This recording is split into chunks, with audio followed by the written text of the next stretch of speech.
and Teflon-coated pans or plastic cookware, cutting boards. Storageware, yes.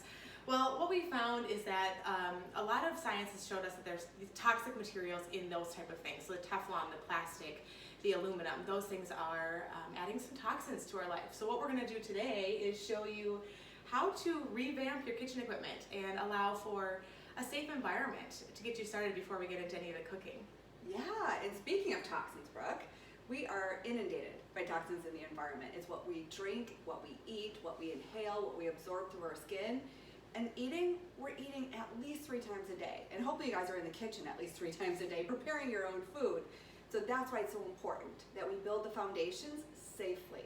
So how can you swap out some of your potentially dangerous and chemical-based items to something safer?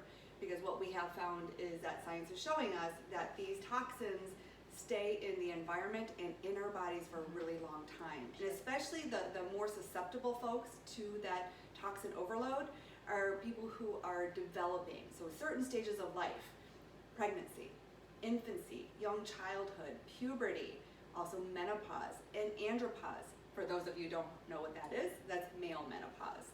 So again, we're here today to share with you a safer way to start in the kitchen with the right, safe tools and devices. Yeah, and like I mentioned, the cooking is a big part of it. I know a lot of you are interested in the cooking part, and we'll get to that. The food. Yes, the food, what to cook, how to do it, but we have got to get you fully equipped with good equipment first before we get into that, so that make sure you've got everything you need to get started and to have that good food. So we're going to cover the basics today, even though it kind of looks like a lot. And yeah, speaking of being a lot, yeah. I mean, this is a big undertaking. Yeah.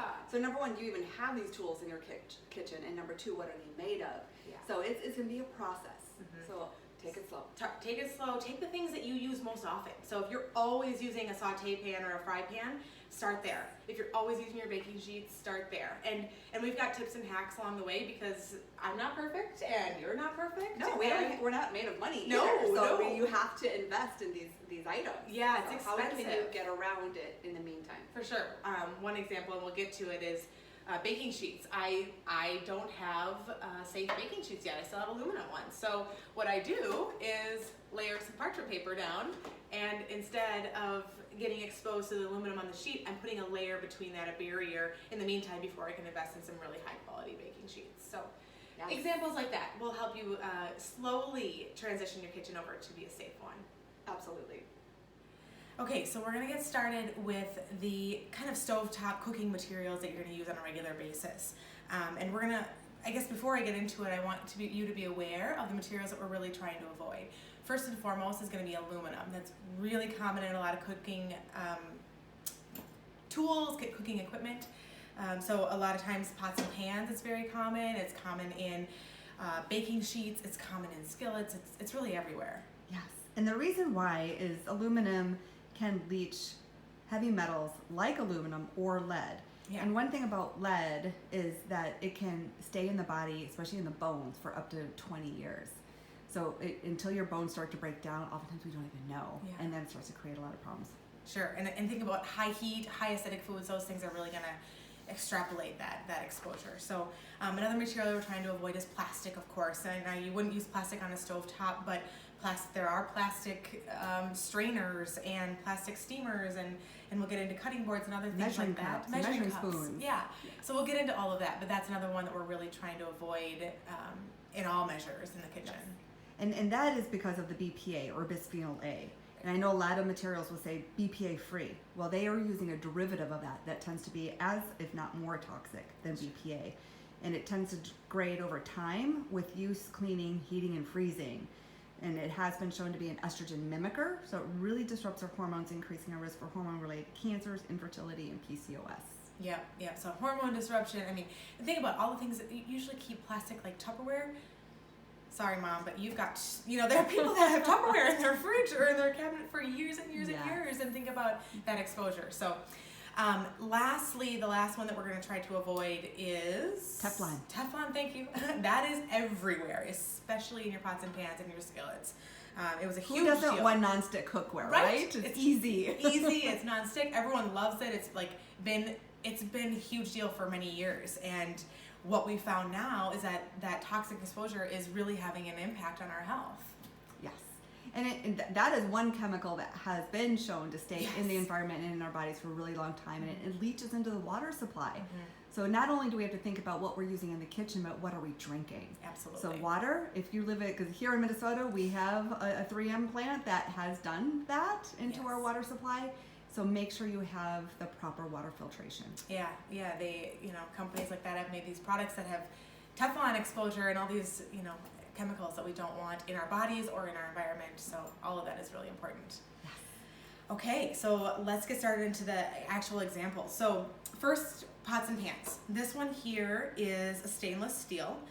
And this is a great alternative. There's no aluminum, there's no coating. Typically when you're working with pots and pans, you're working with liquids, so nonstick really isn't that important. I would say stainless steel, in my opinion, isn't the best when it comes to nonstick, but it is a great option. Now, if we're getting ideal, we'd say probably carbon steel, but my best guess is that's probably a big investment. Stainless steel is a little bit more affordable, but also still an investment. So this is a great thing to keep on hand. Yeah. And if you're using oils and spices in there, it's amazing how it becomes nonstick. Yeah, So it really helps. And otherwise, just you put some hot water and soap in it when you're done, like right away. Yep. And let it soak for a while. Yep, absolutely. That will help.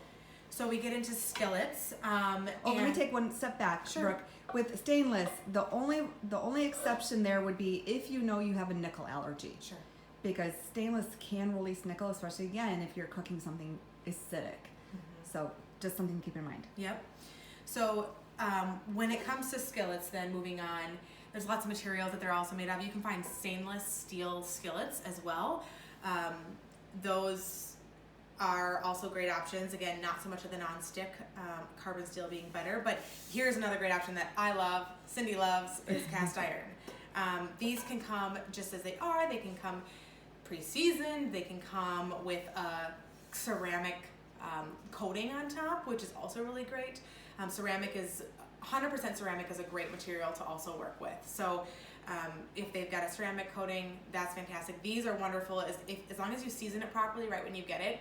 Easy clean, easy heat up. It holds its heat really well, and is a great option. You can see here too that I've also got a cast iron wok that I personally love. It holds up really well with the heat, great for stir fries, easy to clean, like I said, as long as you season it well from the beginning.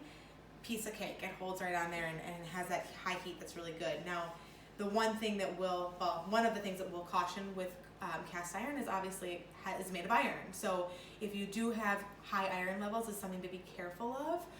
These metals and these can leach in the high heat, and again, high acidic foods are gonna extrapolate that exposure that you'll get there. Excellent. Yeah, and then I did want to touch. This is a skillet that I have basically for convenience, and it was very affordable. These things are really affordable. So it's called the Green Pan, and no plug to them at all, but this is something that is a better option if you're looking for something more affordable. So if you've got Teflon-coated pans, this is a great step up. This is going to be a ceramic coated, but it's not high quality. I mean, it's a good pan. I use it, but I have to be careful with the heat. So what I advise is keep it on low heat, or even at most medium low heat. But if you have that high heat, there's a risk for that layer to come off, and you can even see if you get a little closer some chippings on the edge, probably from me cleaning it. But once I get a little bit of chipping, I usually toss it out and get a new one. So it's more of a convenience thing. It's a great non-stick pan, better than your Teflon coated. Not absolutely the best, but a great option for sure. And what about your steamer? Oh yes, thank you. So this is my veggie steamer. If you are looking for ways to add veggies in or to cook veggies, this is one of my easiest ways because I can steam them real quick and throw them into a stir fry or whatever I'm doing. But this is 100% stainless steel. So I can stick it right in the base of my pan, and there's no exposure there. Think about the high heat that it's exposed to. So if you've got a plastic one or anything else in your kitchen, be sure that you're using a completely 100% stainless steel or carbon steel if they make it vegetable steamer. Awesome. And before we leave to go to the next segment, just wanted to make a call out into a few chemicals that you want to look for on the label that it is free of, and we'll explain this in a document that goes along with this video. but make sure that your, especially the stovetop equipment is free of PTFE, PFAS, and PFOA. So again, Hard things we'll to explain that a little bit more because that's a mouthful. Yes. Not even sure I could pronounce it for you. But they're good things to look for on labels when you're looking for these materials. So. Okay, now we're going to talk about a few other really life-saving gadgets to use in the kitchen. I don't know what I would do without these because I love to eat healthfully, but it has to be quick and easy. I won't spend more than 30 minutes in the kitchen. That's my rule. So one of the things is the crock pot. So the good old crock pot. Grandma used to have these. Her grandma used to have these. This is great for those of you who like to just throw all the ingredients in before you leave for work. You come home from work and you've got a meal ready for you. So that is one thing. It's like a full stock pot deal. So really easy. I'll even throw in just my protein sometimes, just to have cooked proteins, and all I have to do is whip up some veggies when I get home. So yes, it's a great option. Exactly. Again, just something where you can throw it in and it's ready when you come home. So, but it's going to take more time. My favorite, this kind of went into retirement in our household once the Instant Pot came out. So this too, Grandma used to have, but this one way safer than what Grandma had. So the Instant Pot, I think all of us are extremely intimidated by a pressure cooker, but believe me, it took me three months to open it, but it is the safest thing ever. I've never had it explode, and if anyone can explode it, it would be me. So this is something where if you're one of those folks that's like, I don't want to plan my meals, I just want to see what I feel like having when I get home, is you pull things out even from the frozen state, throw it in, push a button, and it's ready in about 30 minutes. I will say for the first 3 months, my jaw was dropped every time it clicked to say it was done. I'm like, how is that done? And so we love to use this to make extra servings, and then we parse it out into our glass dishes for leftovers that my son and my husband can take to work every day. So it's really practical, very easy, tons of recipes online to get. So again, you don't have to be a master chef to know how to use these. Great, easy tool. Now we look at the blenders. This is another must-be for your kitchen. So we've got the granddaddy, the Vitamix. I'm gonna let Brooke talk about that one because that is her personal baby. It is. I actually have both of these at home, and I think Cindy's got another version of Vitamix. I've got the Ninja. Yeah, Ninja. So there's lots of versions of this blender, but I like it for many things. I use it for smoothies for myself and my daughter. I do that a lot. I also the main reason I got it was I decided to make some baby food in it. So I make some baby food in there. Now I will say this is made of plastic. So even though they tell you can blend hot liquids in here, I am careful of that just because of the exposure to the plastic. So I usually let things cool before I were to blend them in there. But it's great for that. I also love making cashew milk. I make it at least once a week. And I can give you more details on that later, but great cashew milk in there. What else do I make? Sauces, lots of different things, but in big batches. So like I said, if I'm gonna puree some roasted veggies that I'm gonna throw in a soup, I'll do that, but I usually let them cool because again, keep in mind it is plastic, but a great high quality blender to have. Great. Yeah. And I did bring out the Ninja. So again, to Brooke's point, these are all plastic. So if you look at the NutriBullet or the Ninja, but it's really hard to find a glass one that is going to be durable or that's going to work properly. Believe me, we've gone through a ton of blenders because we are smoothie maniacs. Every morning we have a smoothie, and we have broken at least 5 to 8 of them because they're too small. Like if you look, they come down to a small point with very small blades, and that just doesn't work. So you can see with the Ninja, you've got like 5 layers of blades, and it's a square container. This is the only one that has succeeded our household. Very durable. We've actually made muffin mixes, we've made salsas, we've made a ton of different things in here that you wouldn't even think about making, but this is our food processor in addition to the smoothie maker. For the NutriBullet, I love that for just a single serve. So if we're not making a smoothie for the whole family, just you, this makes wonderful. And I love the consistency. It makes a most milkshake-like consistency that I've had even compared to the Ninja, and it will hold. It doesn't separate like a lot of smoothies do from other blenders. Yeah. I've also made hummus and pesto, and there's so many other things again that you don't have to make obviously big quantities. Your Vitamix would be the gold standard for bigger quantities of recipes. But when you have just something small that you want to make, this works really nice. Okay, so now we're going to get into some tools. We've got a number of tools here that we want to go over. First, starting with cutting boards. Oh my gosh, cutting boards are almost, the majority of them are made of plastic. So these ones here that we've got. With triclosan. Yes. Which destroys your microbiome, which your gut is your foundation to health. And think about all the cuts that you make in cutting boards, right? So the plastic is going to hold all of that and expose, anytime you make a cut to it, it's going to expose, have greater exposure.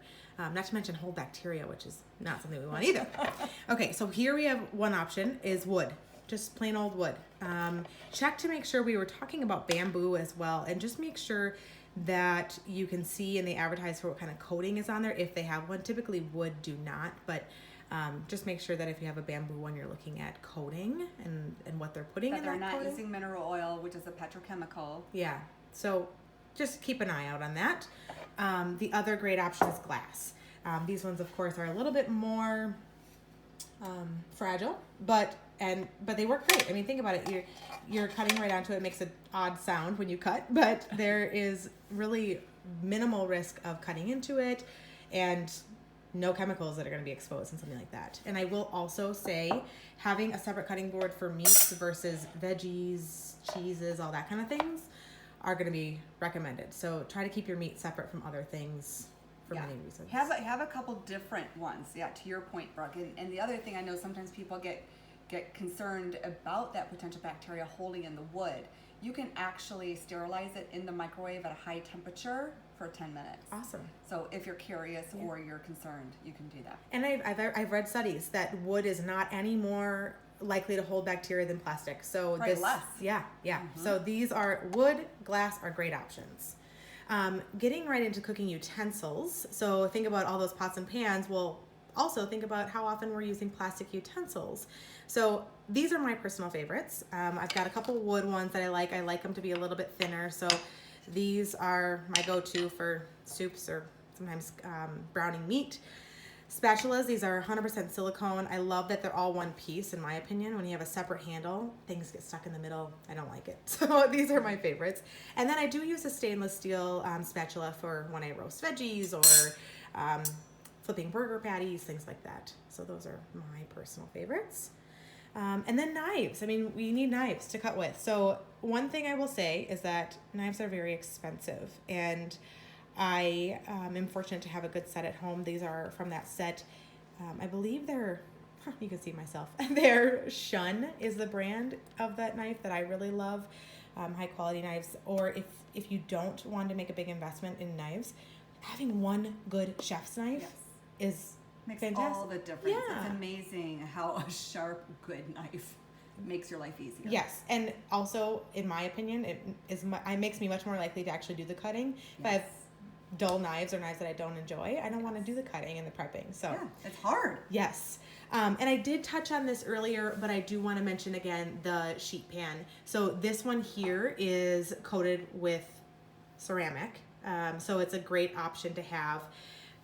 Again, limiting that exposure to any metals that you get from a typical aluminum baking sheet, which are most baking sheets, and admittedly are my baking sheets. So if you do have aluminum, doing parchment paper, or I also have a Silpat mat that I'll link in the article as well that will attach to this. But a Silpat mat is just a silicone mat that you can lay right on the sheet to have a barrier between the metal and the food. Perfect. And then we all need to measure, right? So measuring cups. Go with glass for liquid measurements. And then for solid measurements, you're gonna use stainless steel versus plastic. Same with your measuring spoon. Just get a stainless steel set versus the plastic. So that's a really easy swap. Think about how often you use those things. Yes, yeah, exactly. You use them every time you cook. Mm-hmm. For storage, I really am a big fan of the glass. Now we'll move those out of the way. So Pyrex is nice because you can get the sample pack where you have a variety of different shapes and sizes. So depending on what you need it for, this is just like an 8x8 pan, like for if you're gonna make a cake or something like that. They do have 9x13s, and then you can see there's a lot of other sizes and shapes that you can do.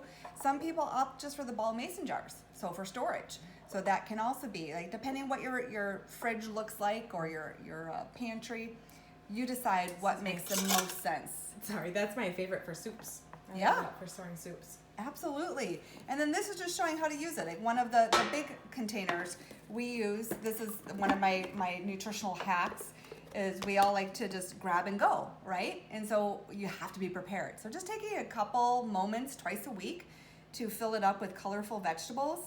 And all three of my family will grab and go from this on a daily basis. So just keeping it refreshed. And then remember I talked about the leftovers from the Instant Pot or the crock pot.